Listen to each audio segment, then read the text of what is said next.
Let's get down to business now with a look at some of the other headlines we're watching in business and beyond. After 18 months, the House January 6th committee has released the full text of its report into the deadly attacks on the U.S. Capitol. In over 8 chapters and 800 pages, it asserts the panel's belief that former President Donald Trump was himself responsible for the attacks and outlines the scope of his campaign to overturn an election that he said was stolen.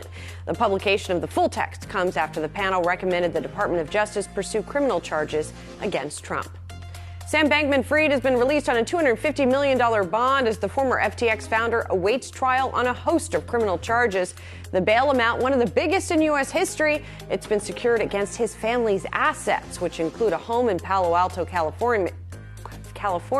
His release means he'll stay under house arrest at his parents' residence and surrenders his passport. SBF, as he's known, did not admit or deny guilt at that hearing.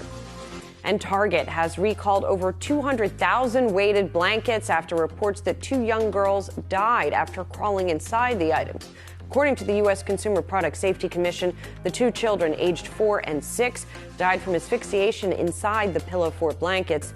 The agency is urging users to return the blankets and ask for a full refund. And finally, possibly a big shakeup in the media world. Axios reporting that Mike Bloomberg is interested in acquiring the Wall Street Journal parent company Dow Jones or potentially the Washington Post. The reporting suggests the billionaire wants to expand his media empire and that Dow Jones would be potentially the ideal fit.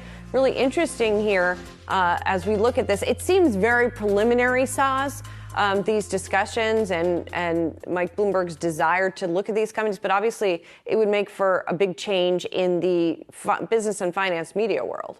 Right, Julie. Nothing in this report from Axios suggests the deal is going to happen tomorrow or the day after, maybe even in the first quarter. But this would just continue the consolidation in this media industry, and the consolidation, by and large, has been driven by Dow Jones, going out there, buying an IBD. Of course, they own Barron's. They're a longtime holder of MarketWatch here. But this would be a major, major deal. And, of course, marry the likes of a Wall Street Journal with the amazing data platform that is the Bloomberg terminal.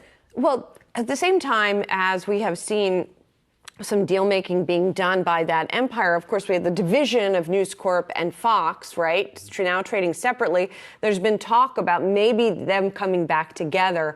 And the Axios report says that perhaps would give an opportunity for a spinoff of Dow Jones of some kind. Again, this is very preliminary. Axios makes it clear that Mike Bloomberg knows Rupert Murdoch, who, of course, is controlling interest in News Corp, but that hasn't even brought it up to him yet. So this is like... But the other side is the Washington Post. They also mention... Yes. This is another report I've seen over the past 2 or 3 weeks start to emerge that Jeff Bezos, Amazon founder, may want to sell the Washington Post. Maybe. I mean, let me be clear as well. You know, I am a former employee of Bloomberg, worked there for many years.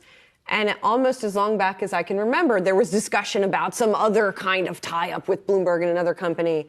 And nothing of that kind of magnitude ever materialized. There are some smaller acquisitions that the company has done. So take it with a grain of salt. To be determined. Yeah.